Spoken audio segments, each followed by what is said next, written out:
जय हिंद, वंदे मातरम। दोस्तों देखिए, टेक्नीशियन ग्रेड 3 का रिजल्ट तो अभी आउट हो चुका है। रिजल्ट पे सबने भर भर के व्यूज़ ले लिए अपनी वीडियोस बना बना के। अब यहाँ पर कोई बात नहीं करेगा, कोर्ट केस की जब बात आएगी। रिजल्ट में क्या गड़बड़ हुई है वो हम दिखाएंगे आपको। बिल्कुल रिवाइज रिजल्ट देना होगा। और किस बेसिस पे हम बात कर रहे हैं, विदाउट प्रूफ हम कोई बात करते ही नहीं है। विद प्रूफ आपके सामने सारी चीज़ें मैं रखूंगा। तो सबसे पहले वीडियो को लाइक कर देना और शेयर कर देना, क्योंकि शेयर करोगे जितना उतनी ज़्यादा वीडियो लोगों तक जानी चाहिए कि आखिर ऐसा कैसे हो सकता है। भाई इससे अच्छा तो यूपीएससी में अपियर हो लो आप। मतलब टेक्नीशियन ग्रेड 3 है ये, और इतनी लेवल 3 की नौकरी है, लेवल 2 की नौकरी है, और उसके बावजूद भी इतना ज़्यादा धांधलेबाजी वाली चीज़ें सामने आए तो कितना बुरा लगता है। बाकी ये धांधलेबाजी वाली चीज़ें क्यों सुनने में आ रही हैं आपको, क्या मतलब एग्जैक्टली क्या है बात, क्या धांधला हुआ है या नहीं हुआ, धांधलेबाजी हुई है या नहीं हुई, सारी चीज़ें क्लैरिफाई करूंगा इस वीडियो के माध्यम से। ये देखिए, सबसे पहले एक प्रूफ दिखा देता हूँ मैं आपको। ये एक लड़के का मतलब कि स्क्रीनशॉट वायरल हो रहा है, आपने सभी ने देख लिया होगा कि ये सिलगुड़ी का लड़का है। और इसका जो एग्ज़ाम था वो 30 दिसंबर को हुआ था। और 100 में से इसके जो नंबर आए थे, देखो भाई 59 नंबर आए थे। सॉरी, 59 नंबर का उसने 59 क्वेश्चन टिक किए थे, और जो नंबर आए थे उसके 50 नंबर थे। और 100 में से उसके नंबर 50.5 हो गए थे। अब देखो भाई, 100 में से 50.5 हुए, ठीक है। लेकिन आफ्टर नॉर्मलाइजेशन जो मार्क्स है वो 93 दिखा रहा है। इसका मतलब 43 मार्क्स नॉर्मलाइज हुए। और एक चीज़ और है कि इसकी शिफ्ट में टोटल बच्चे जो अपियर्ड हुए वो 43 अपियर्ड हुए। भाई सिलगुड़ी वाले ही केस सामने आ रहे हैं, सारी चीज़ें मैं बताता हूँ। अब देखो आरआरबी, ये जो रिजल्ट है, क्या एक बात बताओ, क्या 30 तारीख को सिर्फ 43 बच्चों ने ही मतलब अपियर हुए? 43 से ज़्यादा हुए होंगे यार। कोई ऐसी शिफ्ट तो नहीं रही ना कि जिसमें आपने देख रहा हो कि सिर्फ 43 बच्चे अपियर हुए हों, नहीं हुए ना। अब सारी चीज़ें क्लैरिफाई करूंगा कि आखिर ऐसा क्या है। सबसे पहले मैं बता दूं, आरआरबी वाइज ये चीज़ें लिखी हुई हैं, तो उस आरआरबी के 43 बच्चे स्टूडेंट्स मतलब कि अपियर हुए थे सिलगुड़ी के, ये इसमें लिखा हुआ है। लेकिन अभी मैं बता दूं कि 43 नंबर का नॉर्मलाइजेशन क्यों मिला, ऐसा क्या मजबूरी हुई आरआरबी की।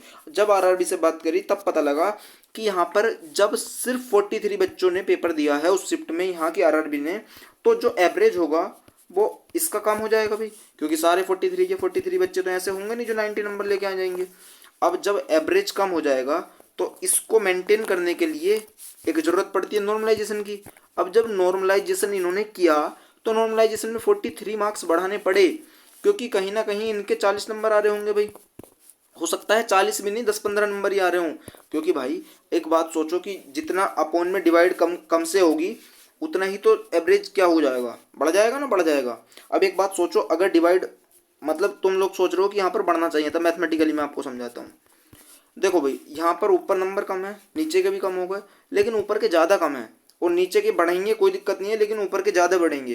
तो इस वजह से ये नॉर्मलाइजेशन मतलब एक सीधा सीधा फंडा समझ लो, अगर बच्चे कम होंगे तो कहीं ना कहीं नॉर्मलाइजेशन ज़्यादा मिलेगा, क्योंकि एवरेज कम निकल करके आएगा। एवरेज क्या आएगा भाई, कम निकल करके आएगा। ये सीधी सीधी कैलकुलेशन आप ये सीधी समझ लो। अब आगे दिखाते हैं, और भी कुछ प्रूफ है हमारे पास में, ऐसा नहीं है कि सिर्फ एक प्रूफ लेके घूम रहे हैं। ये देखिए, ये बच्चा था अपना एक, इस बच्चे की अगर बात करें, सेम बच्चा है सिलगुड़ी का, मतलब दूसरा बच्चा है। 28 दिसंबर को पेपर हुआ है। 100 में से नंबर आए थे 67, और 68 हो गए थे 100 में से, क्योंकि एक क्वेश्चन को इग्नोर कर दिया गया था। अब एक सीधी सीधी बात, एक चीज़ देखो यार, नॉर्मलाइज मार्क्स 93। अच्छा ये क्या माने हम, अगर ये 68 से 93 हो रहे हैं तो बच्चे के साथ में ये क्या हो रहा है आप समझ सकते हो भाई। मतलब 15-15 20-20 नंबर को तो ये कुछ सोच ही नहीं रहे हैं। अब एक बात बताओ, अगर 15 नंबर 20 नंबर नॉर्मलाइजेशन मिल रहा है, ठीक है चलो मिलने दो, लेकिन अभी पीछे मैंने दिखाया कि 43 नंबर एक बहुत ही मतलब आप सोच समझ के अगर जाओगे तब आप सोचोगे कि यार इतने नंबर, तब पता लगेगा कि आखिर 43 नंबर में कितनी पावर होती है। लेकिन अगर मैं देखूँ तो 68 और 93 का कितना डिफरेंस आएगा भाई, 25। अब 25 में से अगर एक बात सोचो कि 25 नंबर का यहाँ पर नॉर्मलाइजेशन मिलेगा, 15 नंबर 10 नंबर तो बहुत जगह मिला है, वो तो सोचने वाली बात ही नहीं है। लेकिन यहाँ पर 25 नंबर का अगर नॉर्मलाइजेशन मिल रहा है तो उसका बात सोचो कि यार 25 नंबर पे तो बहुत ही बड़ा एक बच्चा 0.5 से रहा है। मेरे कमेंट बॉक्स में जाके चेक करना, मुझे पर्सनल मैसेज करा है एक बच्चा 0.03 मार्क्स से रहा है। आप सोच सकते हो कि बच्चे की क्या मतलब बीत रही होगी उस पर, जिसके 0.03 नंबर से और 0.05 नंबर से वो रह रहा हो। भाई देखो, ये सेम वही स्कोर कार्ड है जो अभी मैंने पीछे दिखाया था, लेकिन मैं सारी चीज़ें देखते हुए और भी स्कोर कार्ड आपको दिखा देता हूँ। वही सेम स्कोर कार्ड है, सब बच्चे भेज रहे हैं। ये देखो, एक ये स्कोर कार्ड है, यहाँ पर 82 बच्चे के मार्क्स थे, और नॉर्मलाइज मार्क्स है सॉरी 82, लेकिन 78 से 82 हैं। ठीक है भाई, 78 से 82 हो रहे हैं, कोई बड़ी बात नहीं है, 4 नंबर बढ़े हैं, और 4 नंबर 5 नंबर इतना तो नॉर्मलाइजेशन मिलना भी चाहिए, क्योंकि इतना तो भाई बनता है, क्योंकि ऊपर नीचे इतना तो होता ही है। लेकिन ये फिर से देखो एक ही बच्चे का सब लोग भेज रहे हैं। मतलब आप समझ सकते हो कि एक बच्चे का सब लोग अगर नॉर्मलाइजेशन के मामले में परेशान है तो ये क्या क्या हो सकता है इस चीज़ों के साथ। अब मैं आपको थोड़ा सा बात करूंगा कि जो मैंने स्टार्टिंग में बातें बोली थी, क्या मुझे कोर्ट केस करना पड़ेगा। एक बात बताओ, चलो मैंने मान लिया कि मैं कोर्ट केस कर दूंगा आपके थ्रू, मतलब अपने थ्रू या किसी बच्चे को पकड़ के भाई उसका कुछ भी दिखा के, लेकिन कोर्ट केस किस बेस पे करेंगे हम। बोलो आप बेस बताओ ना मुझे, कोर्ट केस किस बेस पे करोगे। कोई आपके पास में एविडेंस है ऐसा जिस पर हम कोर्ट केस कर सकें। भाई कोई एविडेंस ही नहीं है ऐसा जिस पर हम कोर्ट केस कर सकें। आप सोच भी कैसे सकते हो कि विदाउट एविडेंस आप कोर्ट में चले जाओगे। चलो ठीक है, कोर्ट में अगर जा रहे हो थोड़े बहुत एविडेंस आप इकट्ठा करो, मेरे को भेजो। दूसरी चीज वहां पे लगता है भाई पैसा। देखो मैं सीधा सीधा बोलूंगा, क्लियरली बात है, और पैसा नहीं, बहुत मोटा पैसा लगता है वहां पर। तो बड़े बड़े अगर टीचर सामने आ जाएंगे तब तो आप उस चीज को रिकवर कर पाओगे, अदरवाइज सारे लोग अगर मिलजुल कर करोगे तब हो सकता है, वरना भाई एक बंदे के बस की बिल्कुल नहीं है। अगर आप सोचो कि मैं जाऊं और मैं अपना सारा पैसा लगा के आ जाऊं, भाई इतना पैसा होता तो फिर मतलब सोचना ही क्या था।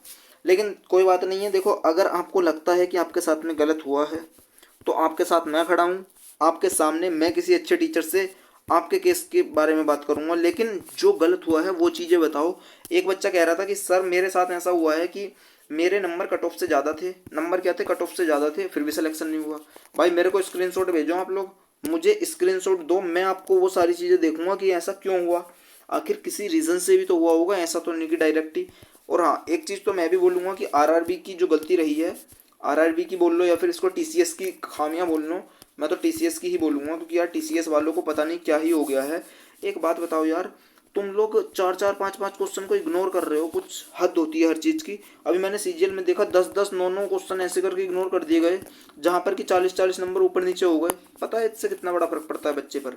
आप नहीं समझ पाओगे, जो बच्चा 3-4 साल तैयारी करता है ना और फिर भी वो 0 पॉइंट कुछ नंबर से रह जाए, तब उसको पता लगता है कि बच्चे के मतलब जीवन में कितने दुखी हैं और वो क्या दुख होता है। अभी आप लोग ऑफिस में बैठे हो एसी के रूम में तो आपको कुछ समझ नहीं आएगा, आप उस दिन समझोगे जिस दिन आप गर्मी को झेलोगे। इसे बच्चा गर्मी को झेल के तब पढ़ाई करता है और तब अपना पेपर देने जाता है, कितनी मतलब मुसीबत उठाता है वो आप नहीं समझ सकते, क्योंकि आपको नहीं पता। आप तो जाते होगे ट्रेन में, तो आप तो एसी कोच में जाते होगे। अब जो बच्चा जनरल के बोगी में जा रहा है ना, चढ़ के जनरल के डिब्बे में जा रहा है ना, थर्ड टायर में, इवन मैं एसी तो छोड़ो, मैं बोलता हूँ कि स्लीपर क्लास की हर बच्चा टिकट नहीं ले पाता है। अब कुछ लोग आएंगे ज्ञान देने की, उन्हें कुछ बच्चों को तो पास मिलता है। भाई पास के बावजूद भी एक जनरल डिब्बे में सफ़र करता है बच्चा, और जनरल डिब्बे की क्या हालत होती है आपने देखा होगा। मैं मानता हूँ कि एक दिन जनरल डिब्बे में कोई से भी मंत्री को बैठा के देख लो, तब पता लग जाएगा देश की क्या हालत है।